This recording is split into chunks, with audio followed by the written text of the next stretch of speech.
Hello and welcome to the Animator's Shake-Up, a webcast where animators talk about animation. On this episode of Animator's Shake-Up, I chat with Avery, a maker of many things and all kinds of medium. Why not listen along while you work on your own animations and have us for company? So sit back, relax, as we shake it up with some fellow animators on the Animator's Shake-Up.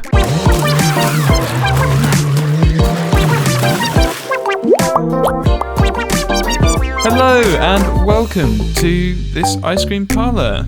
Nice to see you, Avery. How you doing? I'm doing good. How about you? Yeah, not too bad. It's a lovely sunny day, so that always cheers me up.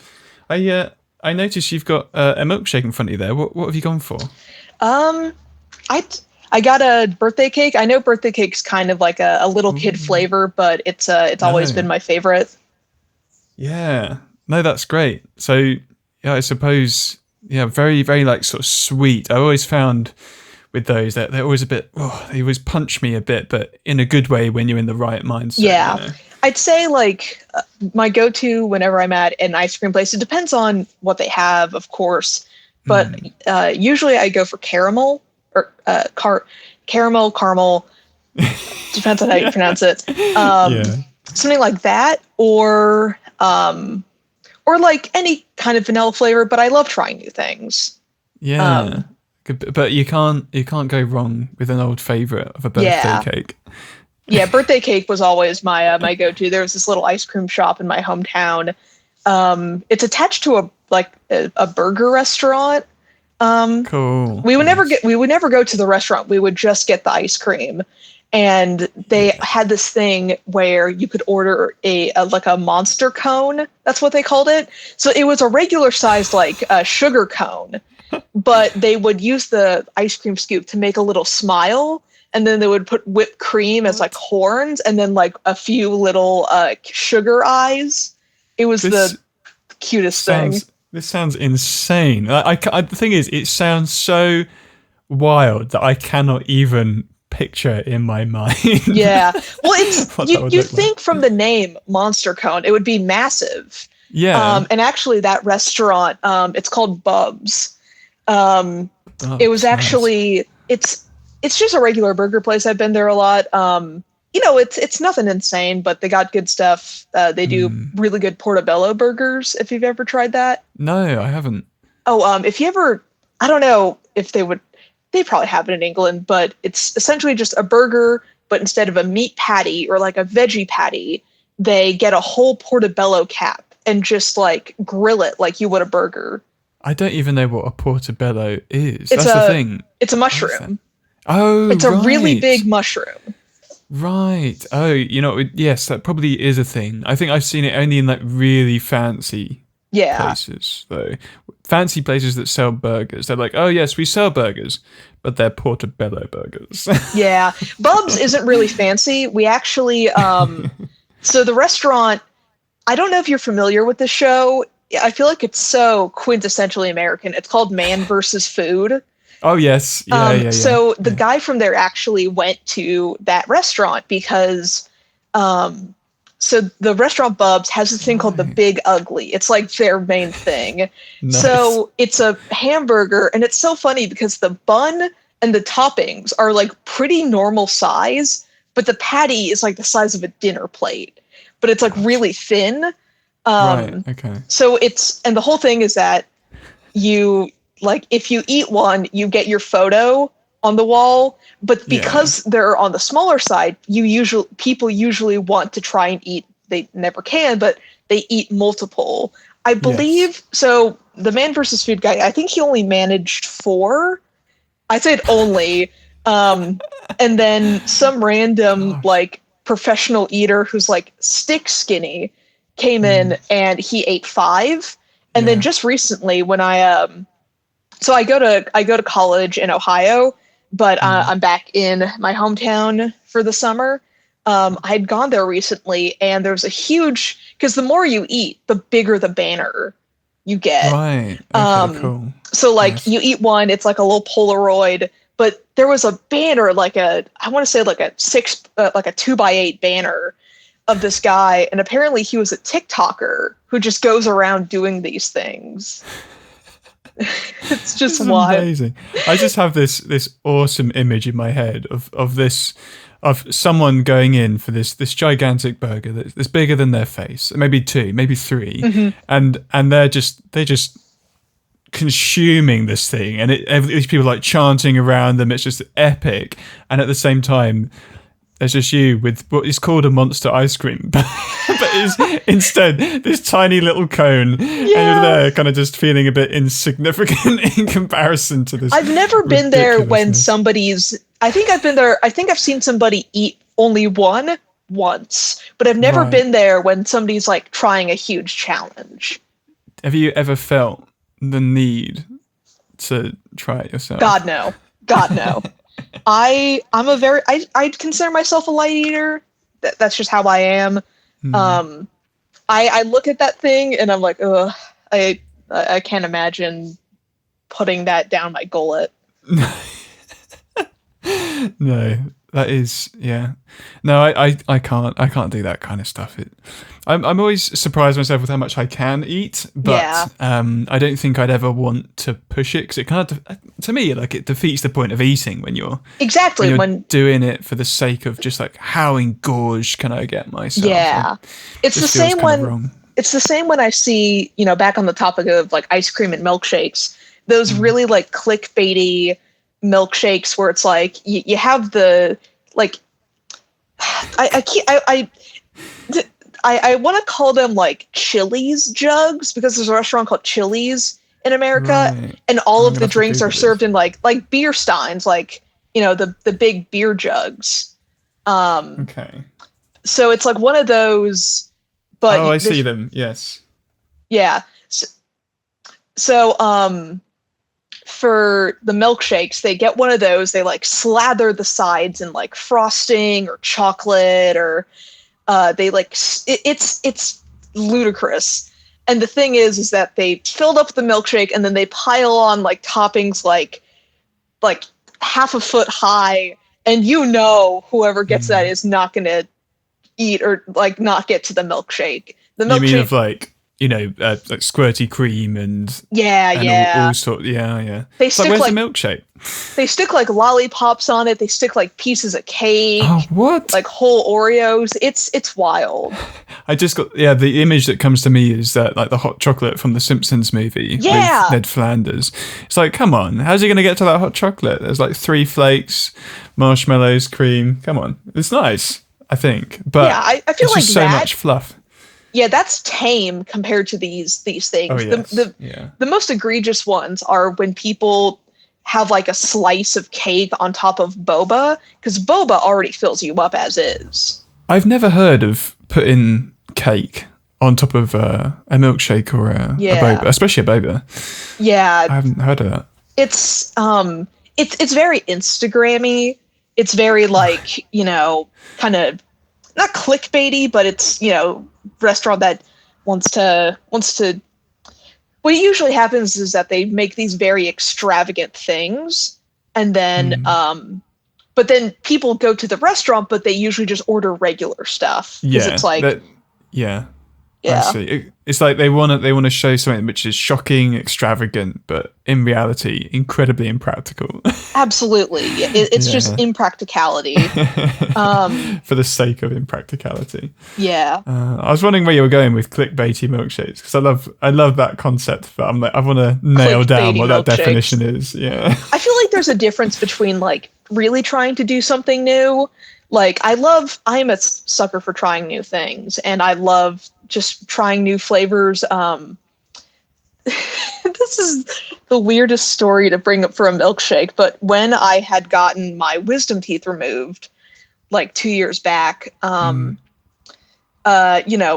fresh out of getting your wisdom teeth removed, like I couldn't eat anything. I was still kind of little loopy off of the gas. And so I ended up, or my mom helped me make a milkshake with ube ice cream that I got from this place called Trader Joe's.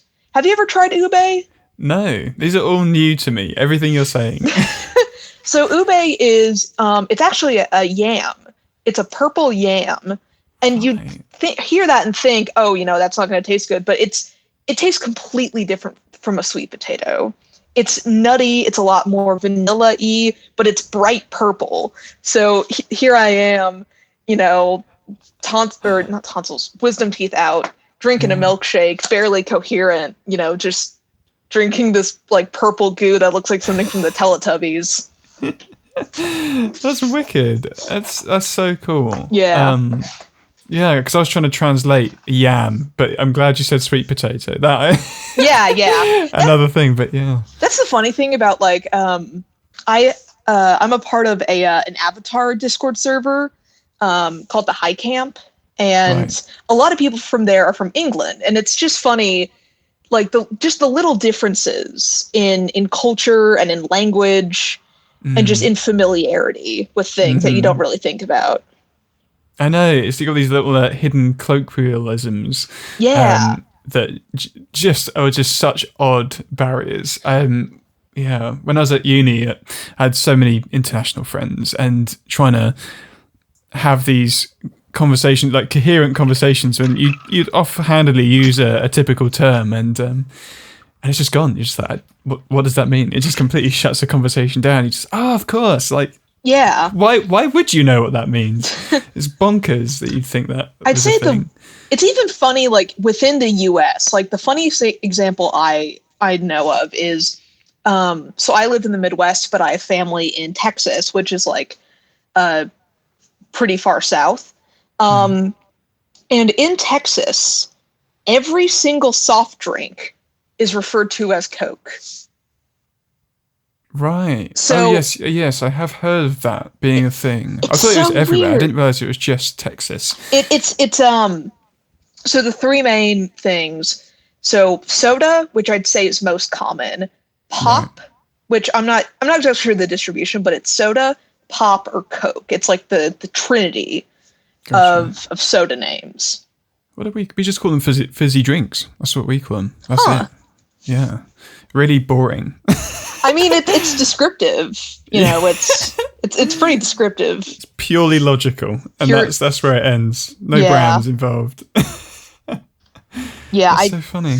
I mean, like soda pop. I could kind of see where that comes from, but I mean, it's just got to be so confusing for an outsider going to, like, somebody who's not from the South, going to a restaurant in the South, and they're like, "Oh, what kind of Coke would you like?" And they're like, "Diet Coke," and they're like, "Drugs."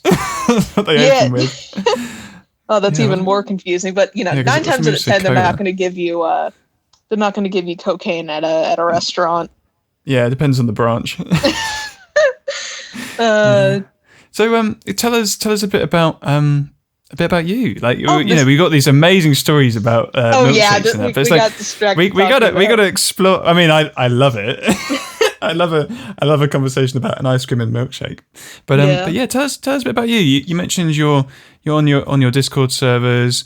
But what about your art? Do you an animator, an illustrator? I'm an illustrator, but I consider myself a jack of all trades. I do kind of everything under the sun. I do digital work. I do traditional work. I do painting, watercolor. I do ceramic. I do wood carving. I just do a little bit of everything, and I always like to stay on my toes in terms of that kind of stuff. I live in the Midwest. I go to college in Columbus College of Art and Design. That's where I am, right? Or that's where I'm going to college now. Yeah. I run a small Etsy store, Sliff_art Etsy. Stickers, charms, got all sorts of stuff on there. Got a plug. But during the summer, I just work a normal job. I'm currently working at a thrift store, just to save up for college payments. Because the store does well, but it's not enough nowhere near enough to handle all of that. Yeah, no, that always everything about selling with art is always so difficult. It's so tricky. So kudos on you for sticking with your Etsy. How long have you been running that for? I'm actually, so on June 9th is going to be the store's 1 year anniversary. Cool. So yeah, Very around close. a year. Woohoo. And I'm going to be But luckily I've had some success, or like, so, God, I'm so bad at trying to get all this out. So before I even like officially opened my store, I made a post with one of my stickers. It was the "fuck me, I'm autistic" sticker, and I made it as a joke. I was like, okay, no one's gonna buy this. It's kind of crude, and it blew up. I think it got over 1 million Yes. views, and like it just, the algorithm did what the algorithm does. So good. And that summer, I got a shit ton of orders for that. Yeah. I don't think I've ever reached like that same peak. I did make some digital circus stickers that sold really well around the time that that show premiered. Yeah. And those were really well liked. But yeah, those have been my two big hits. That's so fun. What was it that drew you to make that first one? I mean, I'm autistic, and I feel like a lot of autism merch is very infantilizing. Right, yes. Like it's very childish. Gotcha. And I wanted to make something, for autistic adults, because like I feel like a lot of people, especially like non-autistic adults, forget that like when autistic kids grow up, they become adults. It's not just like that once they reach a certain age, they just kind of go poof. So I wanted to make something that would kind of resonate with autistic people, and it did. People really liked it. Apparently, I kept getting reviews saying like construction workers were putting it on their hats, or like amazing. Okay. Which is such like a weird market, but I'm happy they like it. Yeah. Get the word out in any means. Yeah. Providing it's I don't know, like you can't really control what it does. I think with things like that, I hope it's not treated as like sort of satire. I don't think it's just funny. Like, okay, good. I don't think people really see it as satire. It's funny. Like there was I meant like not how you made it, but how people use it as well. Oh, okay. Yeah, I don't think, because it's just funny, it's just... Yeah, it is. I love it. I think it's so brilliant, and I love your reasoning for it as well. Like it's so true, because when I teach, I work with all ranges of students, and it's just like absolutely they're gonna, if you have autistic children, they are gonna grow up, and there's so many communities of, for example, we have funds that go towards developing resources specifically for autistic services and support, but it just ends as soon as they become old or older. It's just like, what? So I love this. It's almost like a big sort of statement that says, yes, we exist, which I love it. I love it so much. I had also done that with the Ouroboros design. So it's a riff on like the more widely accepted autism symbol of the rainbow infinity. Okay. Like kind of like a little bit of a heavy metal like influence to it, but that's another one that people seem to really like. Yeah. I think you've really hit a nice niche there as well. Yeah. Have you thought about like expanding down that idea into like your illustrative, like more range of your illustrative works, maybe even comic panels, things like that? I'm one of those people where I tend to bop around between a bunch of things. Like I admittedly have a hard time finishing like big projects. I'm actually, you mentioned comic. I am currently, hopefully, I say hopefully because I don't want people to get really excited and then I don't finish it. I am hopefully going to create a short-ish comic. Nice. It's the first time I've done comics before. I've tried to do them. I've never been able to finish them, but I finally have the confidence that I might be able to. The comic is called Mechanatal, and it's a really hard story to describe.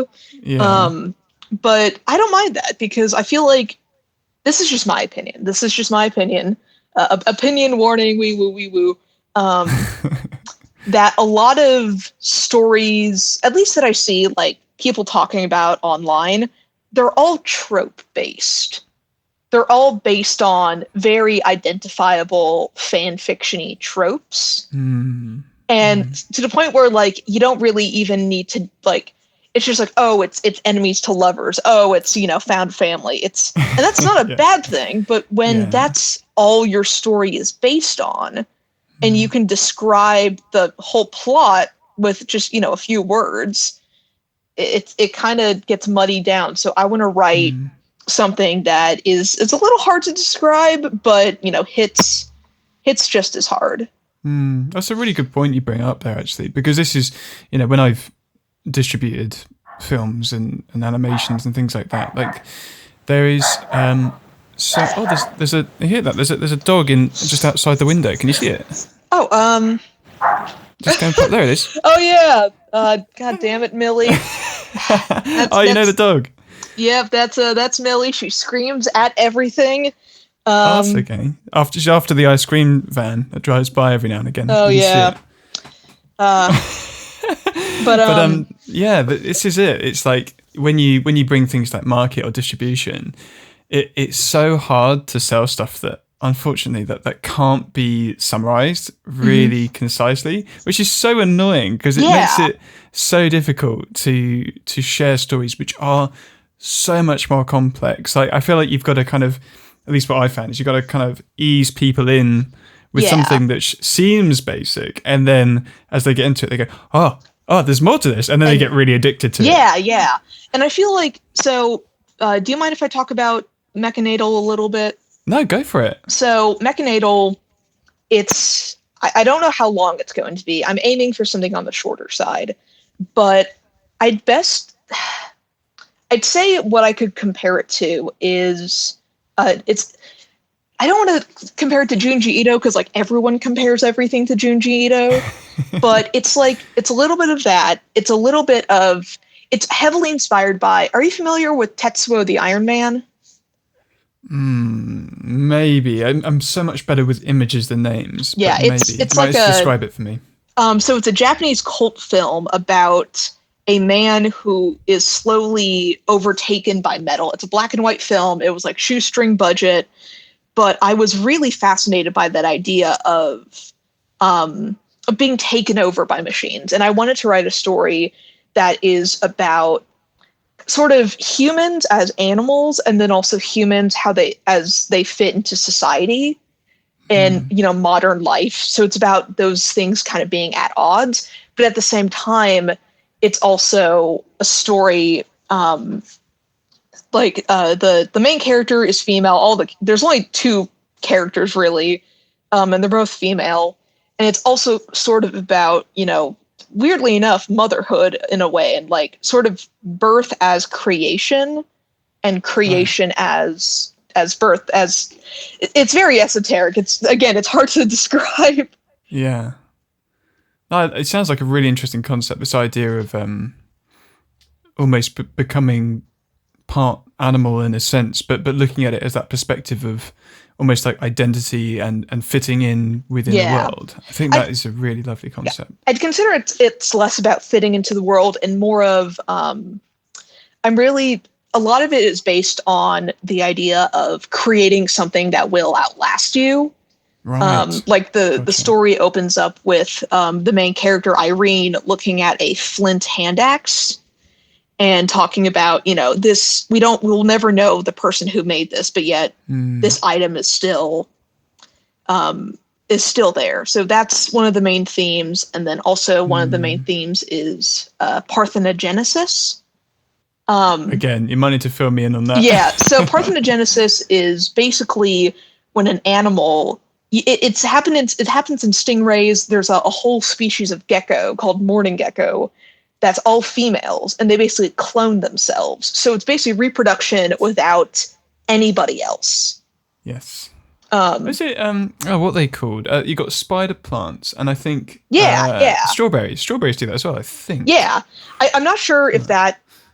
I don't know if parthenogenesis applies to plants or if it's only animals, right. but yeah, that kind of idea. Yeah.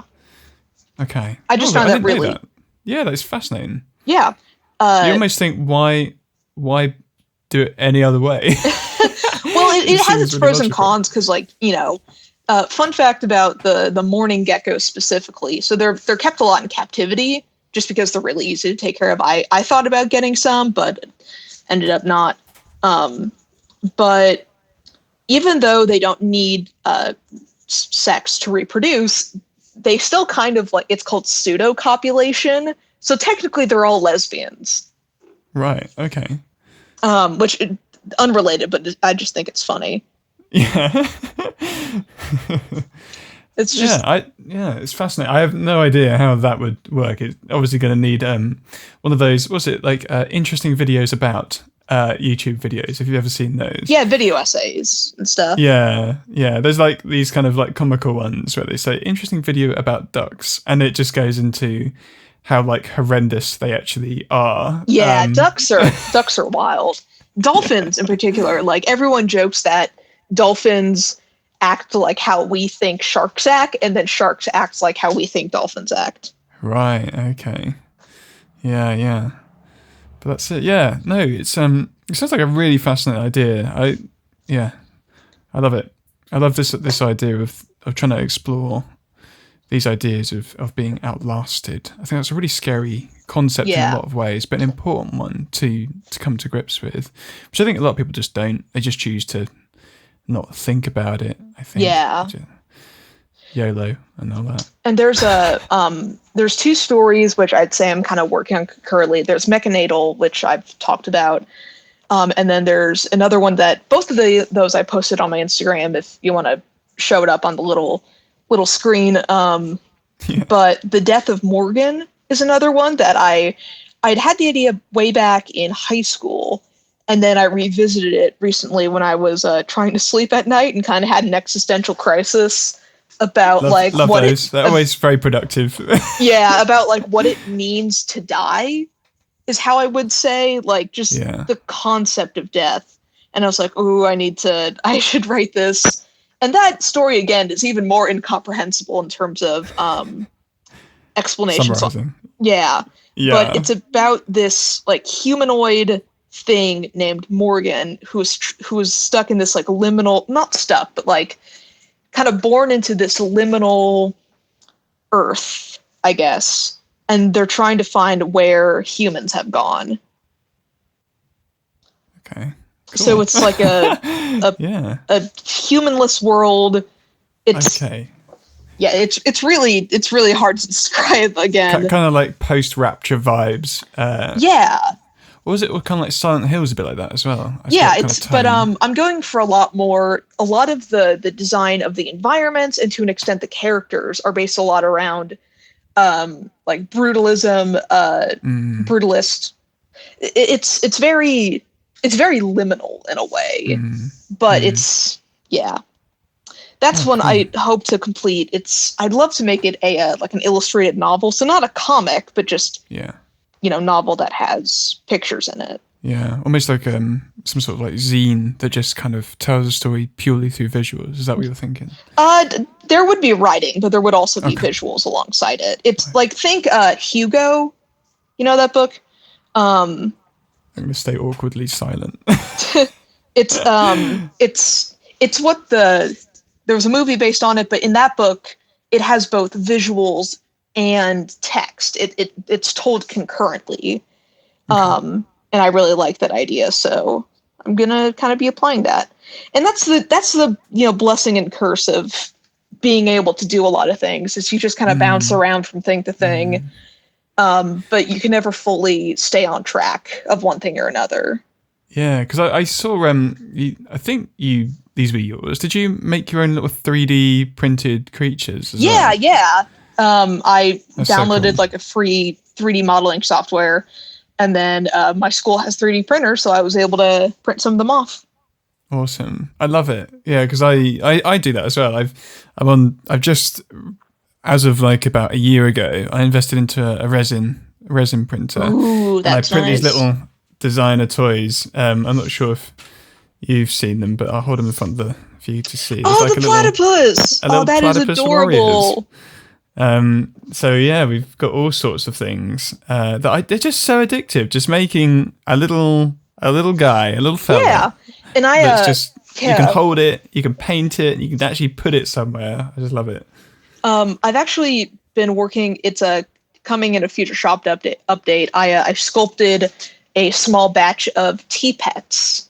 Tea pets. So Ooh. they're little clay figures. It's really fascinating, the history. So Chinese style tea making is becoming more and more popular, kind of internationally, and a part of that is when you make it's a very different version of tea making than in like the West. So you have a large amount of leaves in a small container with a small amount of water, and you only steep it for a little bit. And the idea is that you make multiple small steeps. But because of that, you usually throw out the first steep because it's just opening the tea leaves up. And historically, in ancient China, when artists would make the teapots, they would have leftover clay. And so they would sculpt these little animals to sell alongside the teapots, or alongside the teapots. Yes. And those became the tea pets. So that's what I'm making.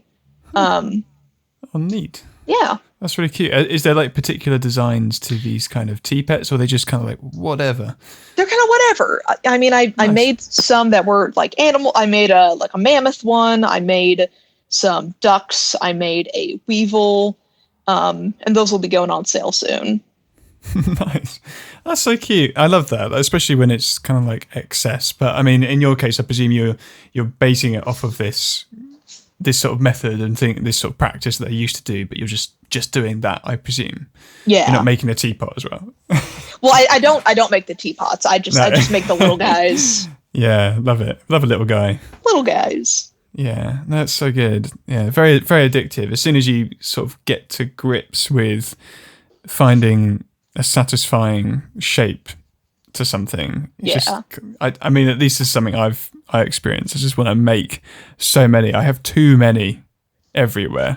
They're just littered across my house.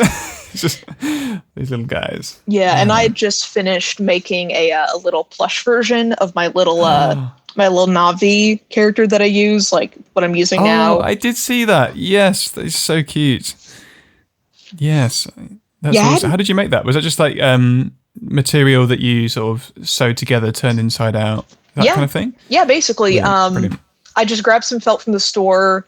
I kind of used some patterns online. I actually used some sheep's wool that a friend gave me from a sheep shearing demonstration that they went to, and I used that to stuff it. And then the hair was yarn that I kind of unfurled to get that curly look, and then I just added the ears and the tail. Nice. That's so good. Yeah, it's so fun being able to like explore with all the mediums at your disposal. Really, it's just, yeah. I mean, again, sometimes it can be detrimental because you just have so many options. Just like I just could do anything, and I don't know which one I'm going to do. But yeah, no, I totally get that. So when you, what was it that made you sort of choose to go to like Columbus College? If you're sort of Texas based, why? Why was that the one? I'm just saying I have family. Sorry, there must have been. I have family in Texas, but I live in the Midwest. Yes, Midwest. Yeah. So I only live like 3 hours away from Columbus. Okay. So, that's not that bad of a drive. I know for Europe that's like, insane, but yeah, that's like countries. Yeah. That's the other thing about like Europe versus America is that, 3 hours is like, you get to one state or not even that, like Texas, damn, just everywhere. But yeah, I mostly went there. There were 2 colleges that I had gotten accepted into, one in Florida called Ringling, and the other one was Columbus. And I ended up going with Columbus mostly because it was closer, and also they gave me a really good scholarship, and that basically covered half of my tuition. And I'm very thankful that I got that that tuition or that scholarship. Yeah. That's great. And because America's a bit different, isn't it? And do you have to pay up front? Is that how that works? No, it's you pay over time. Right, okay. But it's not like a loan that is offset by, like with us, it becomes like a percentage of your earnings over a certain amount till you die, basically. Yeah. Because you never end up paying it off.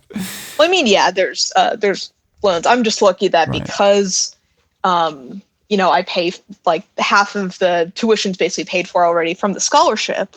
I don't really have to worry about student loans, which is an absolute blessing. And that's why I went to Columbus. And it's a great school. I mean, it's a really, in hindsight, I'm so happy that I decided to go there instead of Ringling, because Florida is hell. Yeah. I mean, Florida man. Yeah. Does whatever. You haven't even, Florida man is pretty internationally known. Most people go to Florida either because they have family there, they want to go to the theme parks, or they live there. End of. Yeah. Sorry if anyone lives in Florida listening to that. I suppose you fall into the category if you live there. So that's if you live there, you're just stuck living in there. Yeah. Wow. Yeah, I have no perspective. Obviously, there's parts of the UK. I think a lot of people joke about that with like the north of the UK. They do joke about a similar reason. Why would you go north? It's just the common thing. And all the north people hate all the south people. Well, I mean, at least Florida constant. Like has stuff. There are some states in the United States that are just like, why would you go there? Like Utah is a big one. It's known for being like the center of all the Mormons. Careful that they'll be after you with all their pitchforks soon. There's Idaho. I don't even know what the fuck Idaho has. Like it's not even like Arizona. Like I've been to Arizona. It's beautiful. It's mountains. But then there are some states that are just prairies for as long as the eye can see, and it's like we killed so many people for this. Gosh, if you live in one of these places, please leave a comment. I keep forgetting this is a podcast, and I'm like, oh shit. That's all right. You're going to learn. You can come back. You can read through the comments. You can comments and see how many. To be honest, wow, they hate me. No. Wow, there's loads of things here. You know what? To be honest. When usually 9 times out of 10, when somebody disses another person's state, they're like, yeah. Like when people say like, oh, Indiana is like so boring. I'm like, yeah. I mean, we had the Indy 500, which actually happened 2 days ago. So. The what? Sorry. Oh, it's a big race. It's Indy 500. It's like the major I guess it uses like what you would call Formula One cars. Right. I'm not that like into the specifics, but big event. Okay, gotcha. Yeah, I wasn't sure if it was like a running race. Oh no, it's a car race. Cool. All right. Yeah, I didn't see that. All this just lost to me. It's like our big thing is like the London Marathon, and that's just people running. Yeah. Yeah, very different. That's what happens when you live in Europe, and it doesn't take 3 hours to go. It doesn't take 3 hours. A state or whatever. I'd say the longest road trip I've ever been on is it was like 12 hours, and it was from Indiana. It was from Indiana to New York, and that was just it was long. But to be fair, if you're trying to use public transport, or even in some cases driving in the UK, like it will take you 8 to 12 hours to drive from south to north. It's bonkers, and it's like no distance at all. It's just there's so many like stops weird and routes. Stuff. Yeah, so there's like no good, or when there is a good straight road, it's always chock-a-block and jam packed. So. Yeah, it's a really weird country in terms of like getting around. It's like impossible. But then you see, if you ever want to have a good chuckle, go on Google Maps and zoom into Atlanta, Georgia is a good one. And then zoom into like major city areas and just look at the traffic. Because like there are some cities where they're big, but they have no public transit. It's bad. Yeah, this is to be fair, because I don't drive. So the thing which really kind of terrifies me about the idea of going to America is that you need a car. Like you need a car. That's it. Like there's no other way. But yeah, so many European countries are actually they're really good for public transport. Oh, absolutely. Actually, Maya, there's a town around here called Carmel. That has the world record for most roundabouts in America. And I think the mayor had gone to England and was like, we need to make this town more like Europe. I didn't even think that roundabouts existed. Oh, in they America. do. They do. You don't see them that often, but when people who have never gone on a roundabout, Yeah. it's kind of funny. It's kind of funny. Or go in the wrong direction. Yeah. Blimey.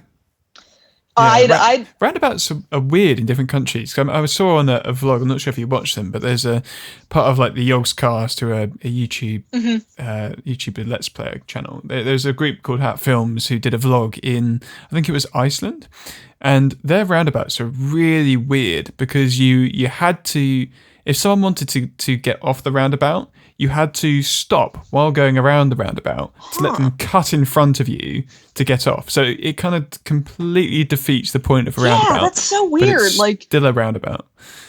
yeah, It just sounds I had. dangerous. Oh yeah, I was driving once, like just exiting my neighborhood. And there was somebody who was stopped in the, like, clearly an older person stopped in the middle of a roundabout. And they were just like, "Go on, honey, go on," having no clue what to do. And I was like, "No, you go. You need to go. You need to go. You need to go." Oh God, yeah. But they are stressful roundabouts. Like whenever I see anyone drive and do them, I just go, "How did you even manage that? Like, Yeah, how do you like know where to be?" Do you guys have like the interlocking roundabouts where it's like Sometimes. Yeah, we have Yes. one where it's 4 roundabouts interlocked into one. No. And it's like under an no. underpass. It's wild. How many people die under there? I mean, yeah. surprisingly fewer, because most people around here are just used to it. Like, everyone in the town just grows up knowing how to drive around roundabouts. Because, And everyone else avoids it. Yeah. Oof, it's something. Yeah, no, I don't envy that, to be honest with you. Yeah. I think even if I was, proficient in driving, I think I'd hate the idea of doing a quad connected roundabout. Yeah, they're not fun when you go, but you get desensitized to it. You invented a whole new shape. Yeah, you've invented. This is like the weirdest thing to compare it to, but it's like you take like a regular thing and you turn it into a monstrosity. Have you ever seen? They're called exotic bullies. It's a kind of dog. Maybe actually. Look I think them I've heard the term. Look them up. They are horrendous looking. It's sort of like if you got a pit bull and you put it into a it's like if you smashed a pit bull into an IKEA side table. People have been making fun of them because they are not only that, but like when the breeders advertise them, they advertise them like it's a WWE match, like it's a wrestling match. I mean, they do look like they belong there. Yeah, but like they look really buff, but when you see them, they're tiny. Like, it's like all the worst parts of a bulldog and all the worst parts of a dachshund. We're so sorry for anyone who has one of these and loves them dearly. I'm sure they're wonderful. Yeah, I'm sure they're wonderful dogs. I'm just saying more about the breeding of them. Yeah. No, I am so confused about so many types of dog breeds. I'm just like, how did you combine a Chihuahua with a Husky? Like, how did that happen? Genuinely, I don't know. I remember I was like, it was late at night. I was going down the rabbit hole of exotic bullies, and I stumbled across as you do. I go on rabbit holes all the time, and I was looking at an account that was a breeder, and again, all the horrendous well, not horrendous, but just very.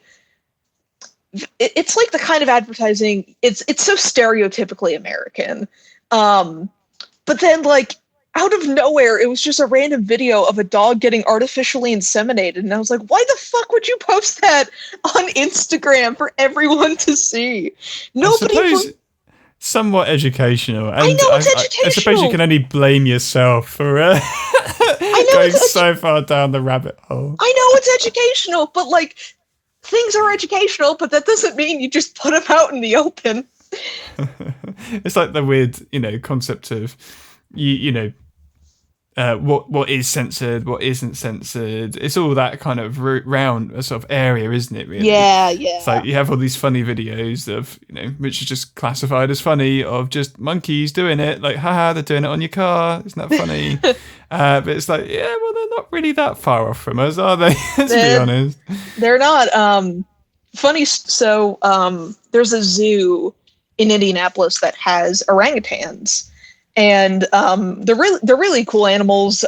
They usually just sleep a lot, but a lot of them actually know sign language and can do like basic puzzles, like very rudimentary stuff for apes. But apparently, some of the orangutans learned to do the middle finger because teens would come and they would just start flipping the orangutans off, and they don't know what they're doing, and they just started flipping them off back.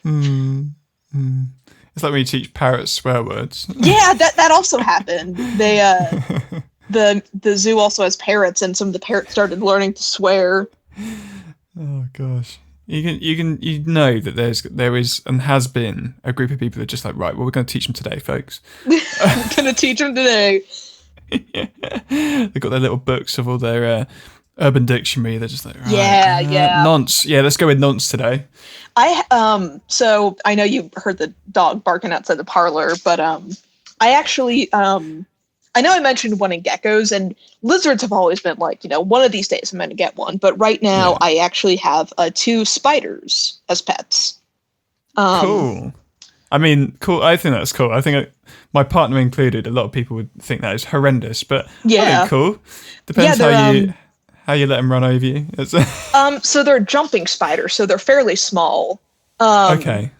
They're actually both species native to the United States. And it's so funny how like such a little animal can have such a personality. Like one of them is very, very feisty, very food motivated. Her name is Queenie.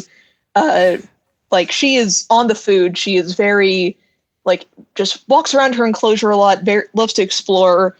I actually bought her from somebody at a reptile show. They sell more than just reptiles. And I believe she was mislabeled as a completely different species. Right. And then the other one I bought from an online breeder. And his name is Bumble, and he's just kind of a little sleepy guy. Like, he's a lot more mellow. He actually lets me pick him up, which is surprising. How big are they? Yeah. How big are they? They're Bumble, I'd say, is rough. They're both roughly around the size of like your a fingernail. Okay. And that's pretty big. For most jumping spiders are a lot smaller. Yeah, I was going to say the ones we've got here are tiny. Yeah. The US has, I think, 2 of the largest species, which are regal jumping spiders and bull jumping spiders, which are both the most common in captivity. I mean, once you get over like your spider fear, they're actually really great pets, in my opinion. Yeah, I can imagine it. And they keep the flies out as well. Yeah. I don't have many flies, but that's why. That's why. Yeah. My friend, it's kind of sad actually, because he bought one of those sort of mini tortoises. Yeah. And it's such I can imagine it being such a lovely pet. Just get up, feed it lettuce. Obviously, there's lots of complexities to it as well. You've got to like make sure that they stay warm all the time. They will hibernate for half a year. There's all these things you got to really look out for. But it's 2 years old, and it turns out they lied about what breed it was, or they just misspecies did it. I'm not quite sure the exact terminology, but it ended up being a leopard tortoise, which is they're big. Yeah, like, they are not mini, and they will live for like 100 years. Which he was not ready to commit to. The same thing actually happened. So there's a park nearby. It's just like a local park. And I went there one day. I've never been there.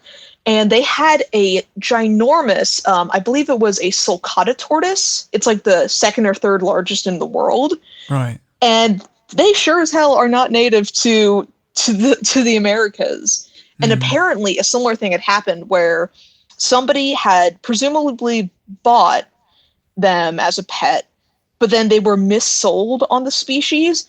But instead of like finding another owner for them, the original owner had just dumped them in the middle of Indianapolis, like in the middle of the city. Yeah. So they just found this turtle, but they saved it, and then now they have like their own little house, their own little like a really great enclosure. Yeah. Yeah. Yeah, it's tricky. Like, we're sort of dabbling on the idea of a pet, but at the moment we simply have a wonderful neighbour's cat who just always always whenever we're out, he'll just come and say hello, and he's the friendliest cat I've ever come across. I've always been very hesitant with cats in the past. They've always been a bit mean, so he's changed me. But yeah, so for now we're pretty happy just occasionally being outside and being greeted by a wonderful buddy, wonderful fluffy friend. Yeah, it's nice. I grew up in I grew up in a family that was all like an all dog family. Like I only had dogs growing up, but I've always really liked more unusual pets, and I'd say if I have the money for it, I'd love to get an Monitor. I have no idea. They're an Australian species. So monitor lizards are the species that includes like Komodo dragons. Right. But monitor lizards. Oh, yeah. I see. Okay. Yeah. Okay. Gotcha. But monitors are way smaller. They only get like 2 feet long, which is like really small. Okay. But they're just so active. They're almost cat-like how they behave. Huh. Oh, cool. Oh, because I was also considering, was it like a stoat or a ferret? Yeah. Because they've got that same kind of playful tendency as almost like a really smart dog. Yeah. I've seen ferrets and stoats, and they're really cute. Yeah, there's the classic one where it kind of like leaps from a sofa to a laundry basket and just flumps its body over so like a sock. Yeah. It's adorable. I had a neighbor who had like 1 or 2 ferrets, and they would take them on walks on a leash. Yes. Yeah, no, they're so cute. I love it. It's so cute. Mm-hmm. Sort of, I'm gonna bring us back to kind of like sort of our art selves here a bit. Yeah, I was curious, like, yeah, no, it's great. I love it. I love like going all over. It's wonderful. I know this is not really much about art, but that's all right. Yeah, I mean, like, when do you have an idea? This might be a bit of a scary question. I do apologize ahead of time. Do you have an idea of what you plan to do after you finish your higher education? That's the thing, is that I'm leaving myself open, because I know I have a lot of skills, and especially in the area where I'm in, because I have a lot of those skills, hopefully that'll make me, look better for employers. Just, I like to keep myself open. That's the thing, is that, never say never, just keep myself open to every opportunity. And that's the one thing I see a lot of people around me doing, is that they pigeonhole themselves in. And that's not a bad thing. It's good to have a niche, but, like sometimes you got to learn other skills. You got to, I'm probably a bad example of it because I can't finish things for shit, but, it's keeping yourselves open, keeping yourselves, knowing that you're capable of doing a lot. And just because if anything, knowing how to do one thing will just help. This is making no sense. Do a lot of things and you'll get better at art is what I'm saying. Yeah, you need like the way that, because of my degree, despite it being in physics, was when I did all my dissertation, all my postgrad sort of things, it was all in the neuroscience of what creative thinking is and how it can be implemented in a science environment. And I went into the neuroscience of what creativity is. And one of the big 4 pieces of it is building up your knowledge pool, because you need to have a knowledge pool to sample from to work out where to put your energy and know that it exists so you can make something with it. So I suppose like that idea of trying everything and not putting yourself in a box to an extent, of being open to opening your box, I suppose, is sort of taking that time to be like, right, okay, let's explore things, let's build my knowledge pool, let's see all the different things that we can do, and then approach things from an open perspective. I suppose that's what you've enabled yourself to do with just sort of doing anything and everything, I suppose. Yeah. And it's just nice knowing that I have those abilities, that, I can do digital illustration, but, the way AI's been, I also know woodworking. I know acrylic painting. I know those hand skills. And it's not just about learning skills. It's about, research. People kind of overlook research, especially like within art history and just history in general. I think it's a really good thing to know and to understand. I can't tell you the amount of times that I've looked at historical art or just art from other cultures in general for influence. Like I've been really really inspired by beaker culture. Okay, no, I'm not familiar with beaker culture. From the UK recently, like petroglyphs from the area, just everything and anything. Okay. Yeah, no, it's great. I think when you really do look out, out, and sort of sample from areas areas where people aren't looking, I think that really sets you up for creative success. Because the big thing with art is how does it relate to society in some capacity, and I think sort of educating yourself in all aspects of its history and the implementation of certain art styles is so important for that. It makes you a better artist in so many ways. Yeah, cool. And so with this sort of have you had something that has particularly inspired you to delve into this path of creativity? Why not choose to do lawyer work? What was this? I'd say the main things that drove me is, for one thing, my family has a little bit of a history with art. My grandma did a lot of different things, but she was a watercolor and acrylic painter. And then my dad, works more in digital advertising, rendering, modeling, that kind of thing. Yeah. So even though it was a very different kind of art, I grew up, seeing him do that. And then also, growing up as an autistic kid, art was an outlet. Art was a way to express feelings that, I wasn't really able to otherwise. And I say it's the one thing I can do right, but, there's no right way to do art. It's just, you just do it. I love that. You've had such a, as you say, they are absolutely both forms of art. And I think having that exposure to all these different mediums continuously must be and I'm very thankful rewarding. For that. Yeah, it's great. It's because you can sort of see that, it can work in whatever way I can imagine it, and it's really nice to sort of hear that you've and see with your posts that you are exploring so many different realms of you through your work. It's really cool. You had said my art has a really great variety, and that's something I say that I don't have an art style just because of how much I experiment, but that's a better way of thinking about it. Not so much an art style, but just a variety. It's a pick and mix of whatever. There's the style. Yeah, absolutely. Yeah, to be fair, looking through your work, I definitely get this kind of vibe of a literal pick and mix. So yes, I think you have summarized that really well. But yeah, it's all kind of feels very sweet. Yeah. Yeah, it's nice. And so you sort of rounding up on our sort of chat here. I got a couple of questions. Do you have any advice that you would give a younger you? Ooh, boy. You had mentioned that question earlier when we were talking, but that's I'd say try and finish something for once in your life, you little shit. Try and finish something, because look at me, I can't finish anything for shit. I know that's harsh to say to a child, but come on.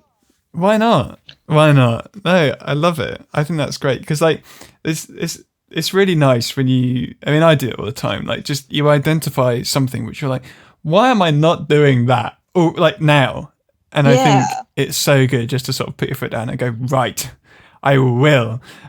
Yeah, like I am going. I will finish Mechanatal. I will finish The Death of Morgan. Yeah. I will finish those stories, and I'm going to put them out there. And I don't know what people are going to think of them, but hopefully they're good. Yeah, who cares though? You're going to finish them. That's what matters. Yeah, absolutely. So that's your plan of what to do next. You're gonna just sort of jump in. Yeah. Which one are you gonna start on first? I'm gonna start on Mechanatal first, mostly because it's something that would take a lot. It's going to be a lot shorter to make. I was going to do it traditionally initially, but I ended up deciding on doing it completely digital because I was already planning on inking it digitally. That is kind of a little like progress is going to be a little bit slowed because I have 2 art fairs in June. Just like small local art fairs. I'm going to be selling like original work and prints and some of my wood carving stuff at. I'm excited for those. Yeah, but yeah. Yeah, great, cool. So we got a plan. Got a plan in motion. I always like to have an idea of what I'm doing, or else, oh boy, chicken with my head cut off. Yeah. You got to have a list of to-dos. That's definitely me as well. I just got to have something on the horizon. Yeah. Otherwise, you go a bit mad. I'm a workaholic. I can never fully take a break, or else I feel like a failure. Oh yeah, I know that feeling all too well. Yeah. And so, if people want to check out your wonderful pick and mix of various arts, where can they find your work? You can mostly find me on Instagram at @slif_art, or if you want to support me directly and buy my stuff, I'm also Slif Art on Etsy. I have stickers. I have some lovely hand carved wooden keychains. I've got some wooden pins. Everything under the sun. If you're a fan of Avatar, I have a lot of stuff. Blue People Avatar, I should specify. Blue People Avatar, not the other one. Yes. I have a lot of stuff for that. I also, I'm going to be planning a shop update on June 9th. So keep that in mind. I have a set of Egyptian god stickers that I hope to release during that update. And yeah, that's how you can support me. Just, feed the algorithm. It's a monster, but we have to live with it. Awesome. I hope you enjoyed your cake flavored milkshake. Oh, it was great. It brought me back to my childhood of, being scared of Halloween decorations in in restaurants. Nice. And not knowing that olives. That's a true thing about my childhood. I thought olives were poisonous for like most of my childhood. What? To be fair, when you're a child, I feel like olives do taste poisonous. Well, it wasn't the taste. I'd never tasted an olive. It was because I misremembered an episode of the Magic School Bus. Right. And I think they were trying to get like a toothpick out of somebody's body, but the toothpick was attached to an olive. So you thought it was the olive. I see. Yeah. Gotcha. That makes sense. Yeah. And I just always assumed that olives were just garnishes that you're not supposed to eat. I see. That makes total sense. Well, luckily there was no olives in your milkshake, so yeah, that's even good. if there was a risk of them being poisonous, it'd be totally fine. Olive milkshakes are one of those things you'd find at like a really weird like LA restaurant.